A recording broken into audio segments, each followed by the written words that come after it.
Let me stop playing. Let me get out my mission. But I'm sorry, y'all.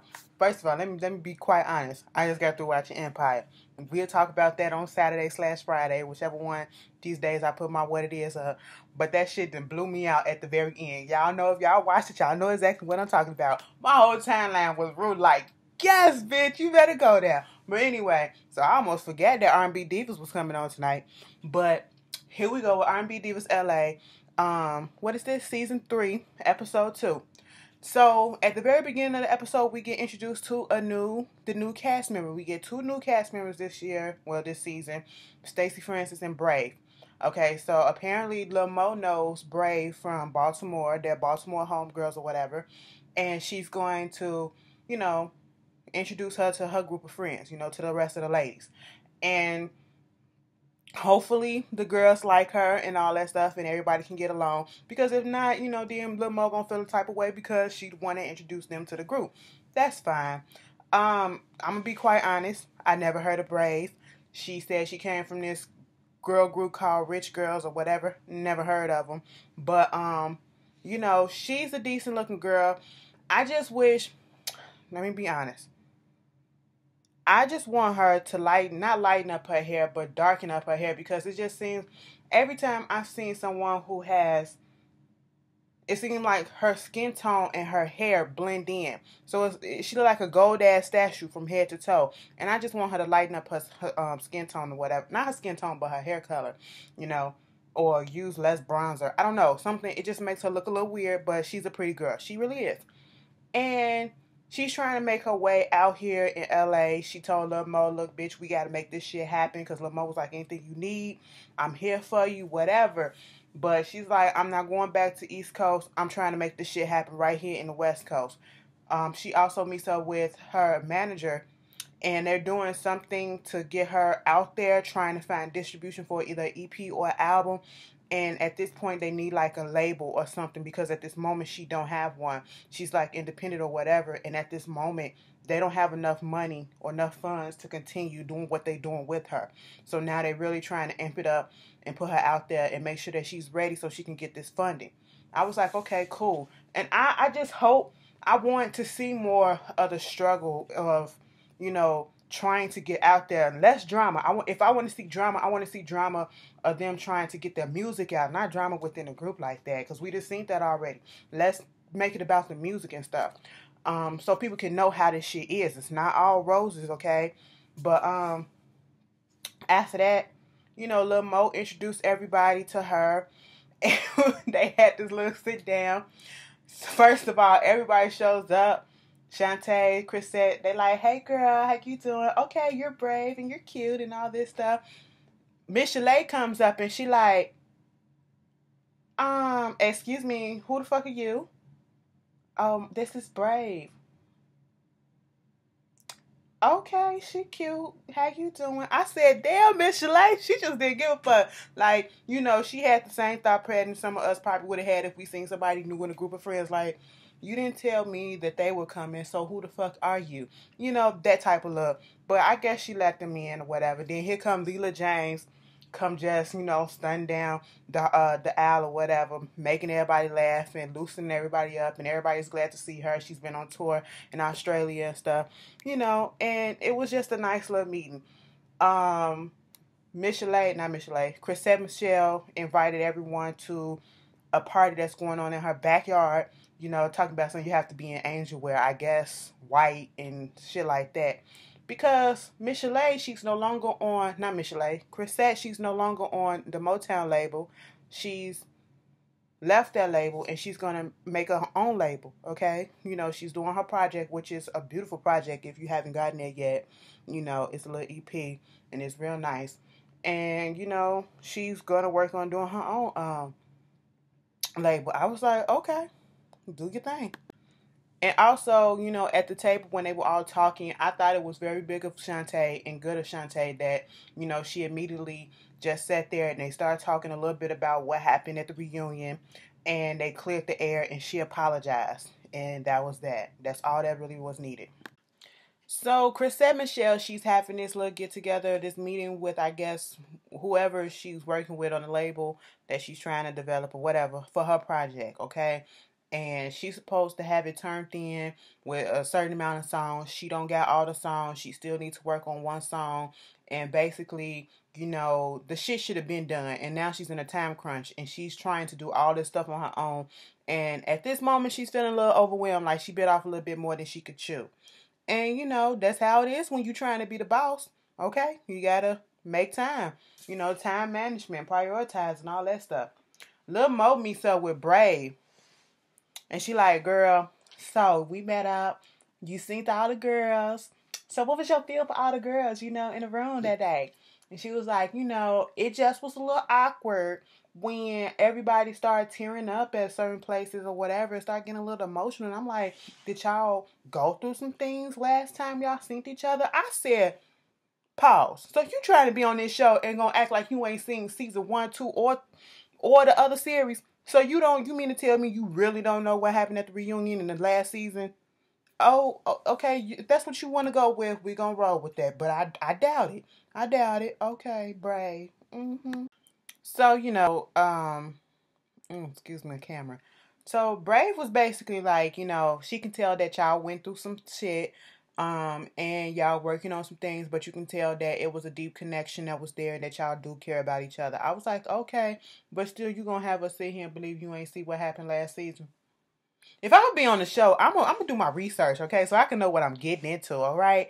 So I'm not gonna go in blind, but if that's what she want us to believe, that's what we gonna fake believe. But okay, so Chrisette Michelle, no, and Brave was sitting there talking to Lil Mo and asked her, have you ever wore lingerie? Lil Mo said no. Now that shocked me. I was like, Lil Mo, of all the freaky shit you done, you mean to tell me you ain't never put on some lingerie? She said the shit look like an itch. I don't know, I just couldn't help but laugh at that moment. But basically, she said she gonna get us some lingerie, at the her angel wings and stuff like that. Whatever the fuck, shit Chrisette want her to have. So, I guess. Speaking of Chrisette, she's working in conjunction with Capitol Records, and they're the one that won her album or whatever, and so she rented out the East West or East End studio or whatever to record. And this is a expensive studio, and she wants the choir to sing in the background. Now, if you listen to the Lyricist Opus, that's the EP. The song is on there and it sounds good. And this is her first time dealing with a choir like this, and then she has to direct, and she's not used to directing and things of that matter. So she was in there. From what she was doing and what we saw and what we heard, her brother was in there helping her. He was singing in the choir, whatever. And it sounded good. And she said even though we went over time, everything came out nice. And she had this conversation with her brother where she wanted him to be her first artist on her new label. And he basically was like, what it sounds like to me is, you're doing this out of a guilt trip because you feel guilty about, the way stuff went when we were younger and you in our relationship and stuff like that. And you have to understand that it's one thing to get an artist, but it's another thing to keep an artist and keep what they need and all that stuff. So basically, he kind of said no, okay? And a little background on their thing is that she said at one point he had, she kind of stepped away and a little bit disowned him because he had bipolar. And I guess they couldn't just deal with it or whatever. And so now she's trying to make up for lost time. That's what the brother said. It seems like you're trying to make up for lost time or whatever. And, she said now she's trying to work on that relationship and getting that back. And I was like, well, the brother has a point. So, hey, who knows? But you disown your brother because he had that bipolar? Okay. So, Brave took Lil Mo and Chrisette, not Chrisette, but Leela, I gotta get these names back together. They be running together. To the lingerie shop, and they was actually there to get some wings, like some real angel wings. I was like, so Chrisette really wanted, but it's Chrisette, so okay, can't put shit past her. But they trying to look at lingerie and stuff, and Lil Mo and Leela like, fuck all this shit. Okay, who needs all this extra clothes on when y'all finna do it? Why put it on when you just finna take it off? Fuck all that shit. We get out the shower, let's go ahead and bang it out. We already bucket ass naked. Let's do it, bitch. Okay, I don't need to dress up. This shit look like it hurt. This shit look like it itch. What's the fucking point? I mean, when and she was like, they was like, why pay $200 for some shit like this that ain't gonna stay on long? That's a good point. But I'm like, sometimes you want to be sexy for your dude or whatever, your dude or your boo or whoever the fuck it is that you with, show up as a lingerie when they, at work, like, this is all I got on under here, so you don't want to get bucket ass naked, y'all do it in this office or whatever, shit like that, and then you can just walk on out, cover up the shit, look, you just got to be inventive and, fantasy and all that shit, but I get where you coming from, because who the fuck want to pay all that money for that shit, okay? If that's the case, brown panties, bitch. That's what they like. But Bray was like when Lil Mo was gonna try on one of the lingerie. She went to Leela and was like, "Can I read you for a second?" I said, "Wait a minute, ma'am. Can I read you?" No, just tell me what's going on. You don't need to read me. I'm an open book, but you don't need to read me, okay? Just tell me what it is. She's like, I see your personality and I can pick out something for you. And she did. And, Lila was liking some of the stuff, but I was like, y'all just wasted a little bit of time up in here. Chrisette, on the other hand, she's with her mom. And she's telling her mom what happened with her talk with her brother and how it went in a total different direction than what she thought. And, saying that he's basically said it felt like she was trying to make up for the fact that she kind of disowned him. And she was explaining the reason why that happened, because I don't know if they knew that that was what was going on with him, that he had bipolar, disease, or, she just she couldn't control him. They didn't know which mood he'd be in, and you had to approach him very sensitively and cautiously or whatever. You didn't know what was going to happen. So I can understand how things can be overwhelming, but I don't believe in just disowning a person just because they're a little bit much, especially that'd be my main reason to try and see what the fuck is going on and try to understand. And people like that, that's when they need the people in their life the most, not people to just walk away. So at least she understands that, it wasn't right for her to do that. And like her mom said, just give him time and let him figure it out himself. Let him figure it out what he wants to do for real, for real.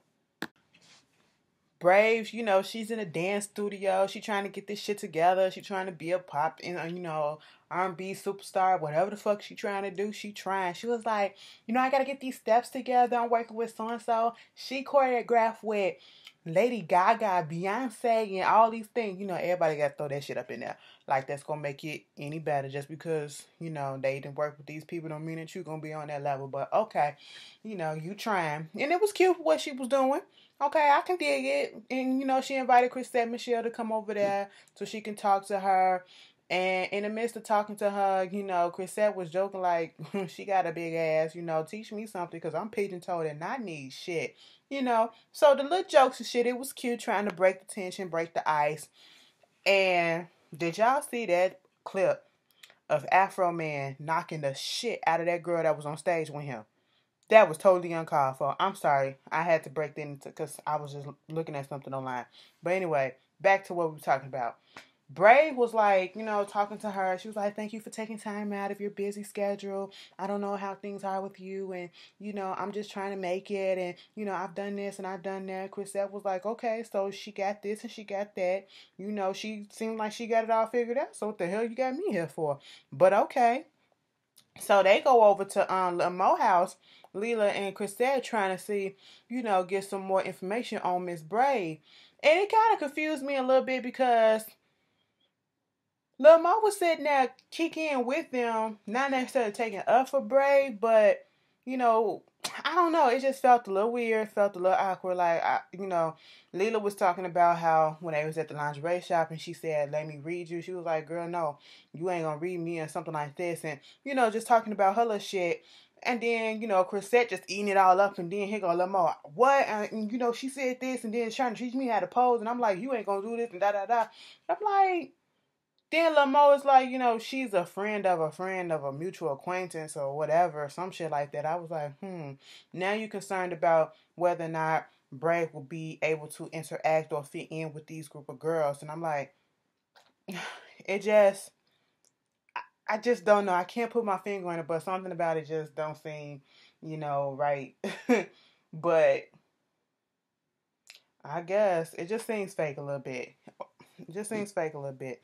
But I don't know. It's like they looking or searching for something to find wrong with this girl just to have drama right off the bat. And it's not there yet. I don't think that the drama gonna come until Stacey get on here. And we already know that bitch gonna bring some shit. Because she thinks she's a diva of all divas, okay? And ain't got nan motherfucking album out. Nan single. I guess, girl. It's time for Michel'le's party. Wrong person. Chrisette Michelle's party. Michel'le showed up. Like, Michel'le showed up the way I show up to some shit sometimes. Like, you said you having a party in the backyard. You ain't say we had to dress up. So, I'm going to put on a good-ass sweatshirt, t-shirt, or whatever, and some jeans.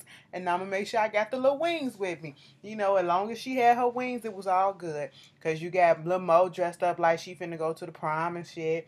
Leela dressed in black, and everybody else just doing their own thing. So, it was nice. And Chris said she talked to her brother, and he said initially he didn't want to be on the label, but now he's gonna take some more consideration and go ahead and do it. And so she was happy about that, and I like the fact that she brought up in the next episode that he should get a life coach, which I think probably will help him. And she performed a song that she was working on with the choir in the studio live there. And let me tell you, it was good because that just show you that raw talent. Like, if you got real talent and you a real singer, you can sing without any type of instrumentation behind you. All she had to do was not, tap on the damn thing that she was sitting on, and then half the time she was just a cappella with it. And they sounded nice and everybody appreciated. So, that was basically the episode. No real drama. But yeah, it was cute. Y'all tell me how y'all felt about it, and I'll see y'all later. Peace.